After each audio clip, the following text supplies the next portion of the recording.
You want me to keep it real with you, or you want me to lie to you? Keep it a buck. I said the Roc Nation brunch ain't of nothing but Jay-Z putting a bunch of on the lawn and then going in the back door and saying, I told you I still run this shit. Give me the money. Wow. So when when Dame did offer me that, I'm like, that's just another announcement I can make, because it's looking like Cam was like in a terrible situation. I'm starting to get my crew together with the Diplomats, and now I'm doing good as a solo artist. Looks like Cameron isn't letting up on Jay-Z anytime soon, because he just linked up with rapper Gillie Da King to air out Jay's real behavior behind the scenes. And wow, Jay might never shake off those control freak accusations. Gillie came out swinging, claiming Jay tried to trap him in what he called a slave deal, where he'd be working nonstop for crumbs while Jay reaped all the rewards. But it doesn't stop there. Rumor has it, Jay didn't just want to run the business, he wanted to run the people too. Allegedly, if an artist signed to Roc-A-Fella didn't bow down or follow Jay's every command, he threatened to blacklist them. So he says he's in the studio playing it, and my verse come on, and Jay say, stop it, erase that shit, and just erase my whole verse. So PD calls me, he like, can't. I gotta slow you down a little bit. Some say he straight up ruined careers of anyone who dared to say no to him. That's some cold-hearted stuff right there.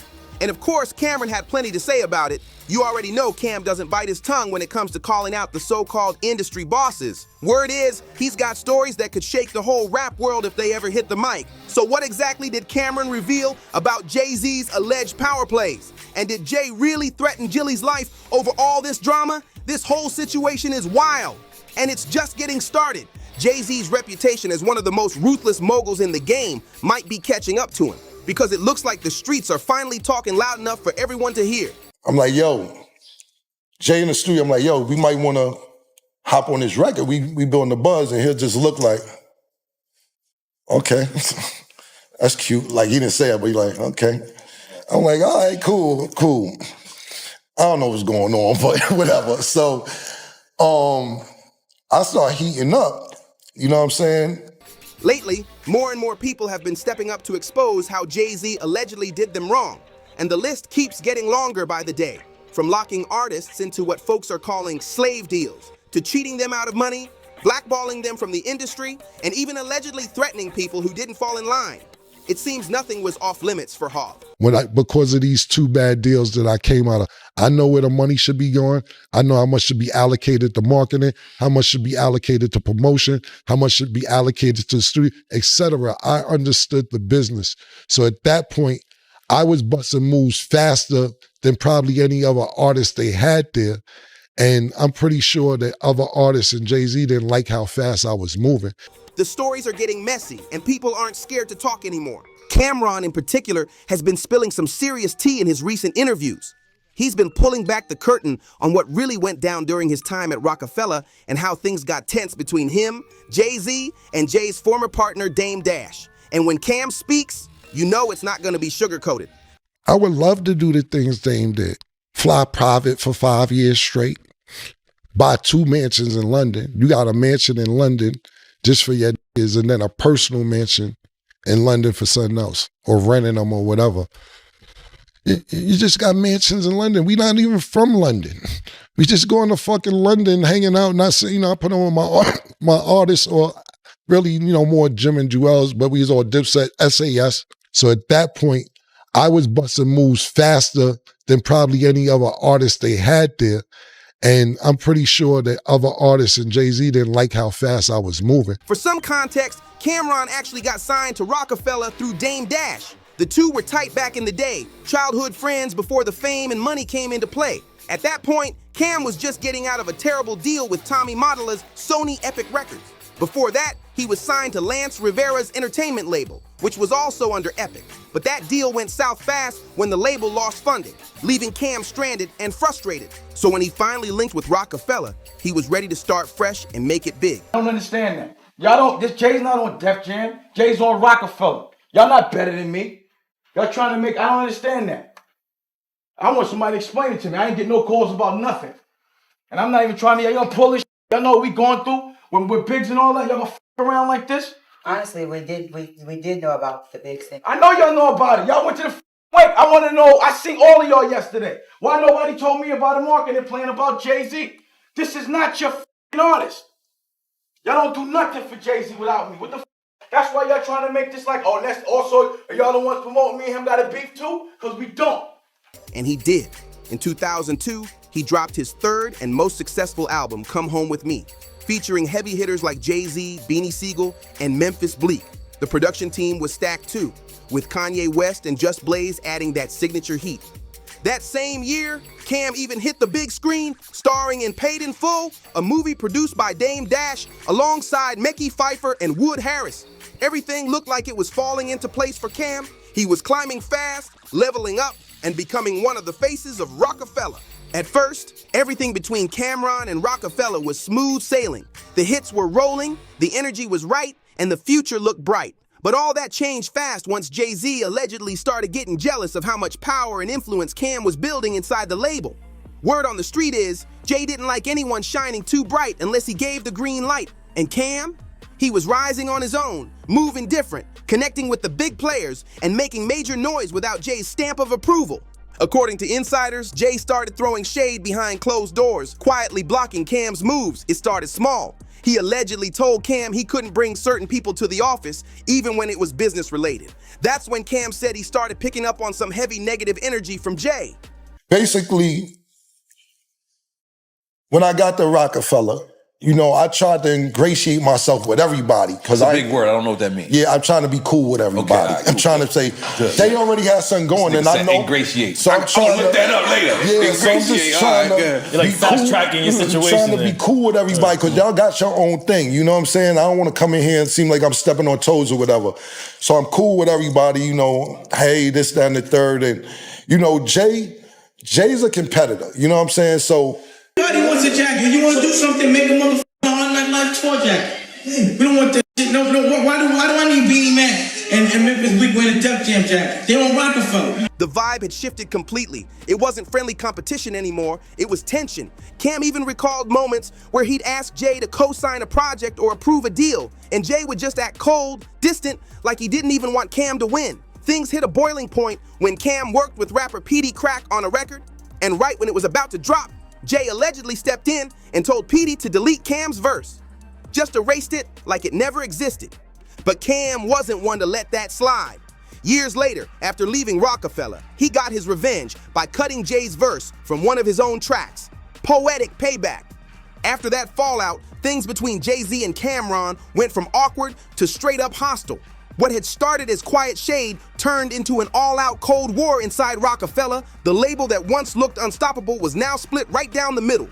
You were either Team Jay or Team Cam, and picking the wrong side could end your career overnight. Cam started noticing how every time he made a move, Jay would allegedly counter it behind the scenes. If Cam was dropping music, Jay would suddenly release something the same week to steal the spotlight. If Cam was trying to push one of his artists, Jay would reportedly block the promo budgets or pull strings to make sure they didn't get radio play. I got jumped by 30 niggas. I fought all of them. I caught some stitches, but f all that.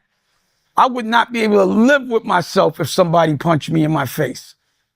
And when I asked my cousin why he let True Life punch him in his face, he said, I wasn't getting paid this day. And he didn't swing back. It was like Jay couldn't stand the idea of anyone else being the face of Roc-A-Fella but himself. People inside the camp said the energy got toxic fast. Meetings turned into shouting matches, projects got delayed, and the brotherhood that once held the label together completely fell apart. Even Dame Dash could feel the tension boiling over, and that's where things really started to explode, because Dame wasn't about to let Jay ice out one of his closest friends. Rumor has it, Dame began openly siding with Cam, praising him in interviews and throwing little jabs at Jay whenever he could. That only made Jay double down harder, making the divide inside Roc-A-Fella feel like a full-blown civil war. Things at Roc-A-Fella never recovered. In fact, the drama hit its breaking point in late 2002. That's when Dame Dash made a bold move that lit the fuse for the label's downfall. Out of nowhere, Dame tried to name Cam'ron the new president of Roc-A-Fella and Beanie Sigel the vice president. When Cam got the news, he was hyped. Finally, all that hard work and loyalty seemed to be paying off. He thought he was leveling up in the company for real. But here's the twist.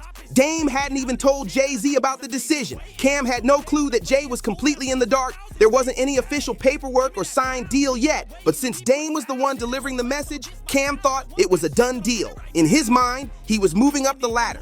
But in reality, he was walking straight into a storm. When Jay found out, he allegedly lost it. People close to the situation said he shut the idea down instantly, like he took it as a personal insult. It was as if the thought of Cam sitting in that president's chair was too much for Jay to stomach. He reportedly rejected the plan so fast, it left the whole office in shock. You'd think Cam was plotting to take over the entire label. That was the moment everything clicked for Cam.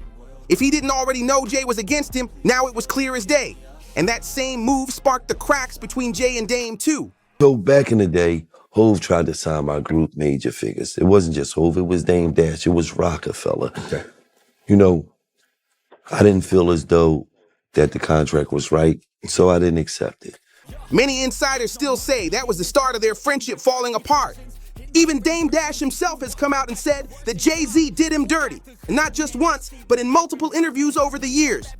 What makes it worse is that Dame was the one who believed in Jay back when nobody else wanted to give him a shot. He's the guy who helped build Jay's career from the ground up, pushed his music, and turned Roc-A-Fella into a powerhouse. That whole empire, Roc-A-Fella, Roc-A-Wear, all those multi-million-dollar brands, started as Dame's vision. In the early days, Jay and Dame were inseparable. They made every business move together, handled deals side by side, and trusted each other like brothers.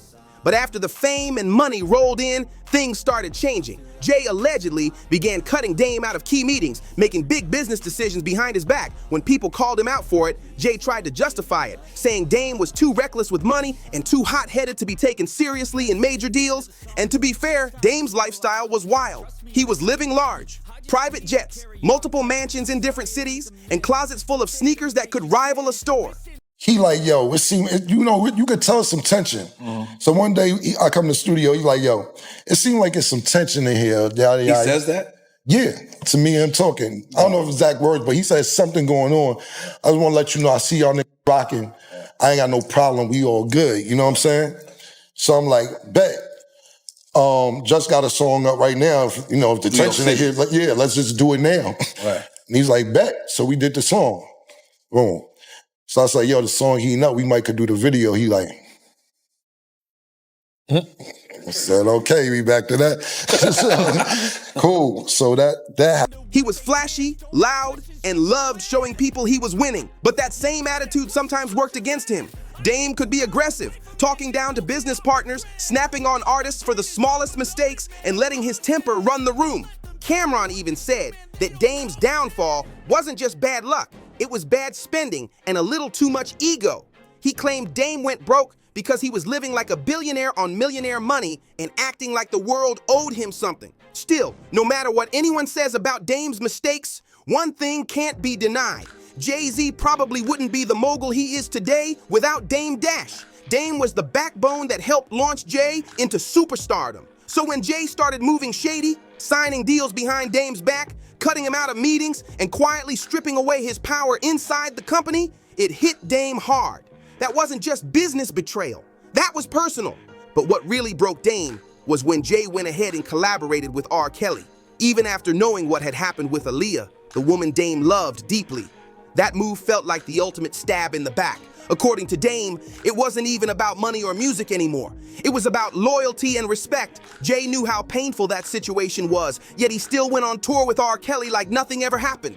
That's when it finally clicked for Dame. Jay wasn't just a businessman, he was a shark. Someone who'd do anything to stay on top, even if it meant stepping on the people who helped him rise in the first place. And if Jay could ice out his best friend and longtime partner like that, imagine what he's done to folks he never even saw as equals. But that's not even the wildest part. According to Gillie Da King, Jay-Z took it personally when he refused to sign that Roc-A-Fella deal. And from that moment on, Jay allegedly made it his mission to block Gillie every chance he got. Gillie said Jay moved like a silent enemy, throwing shade behind closed doors and making sure doors that should have opened for him suddenly stayed locked. That's some cold-blooded industry play right there. Gillie didn't hold back either. He even called out Jay's famous Roc Nation brunch, claiming it's not about networking or celebrating success like it looks online. According to him, that brunch is just Jay's secret scouting ground, a place where he handpicks the next artist he can sacrifice to climb even higher.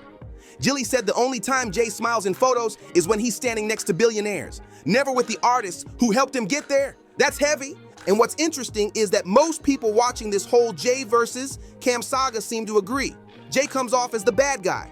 One fan even said, "Now that I'm older, I see why Jay had a problem with Cam. Cam wasn't waiting for nobody to give him a lane. He made one himself." But here's the real question. Is Jay-Z still pulling these same moves with his new Roc Nation artists today? Or are these just bitter stories from people who couldn't keep up with his success? Drop your thoughts in the comments, hit that like button, share this with your crew, and don't forget to subscribe so you don't miss the next one. Because the way this drama's unfolding, there's definitely more to come.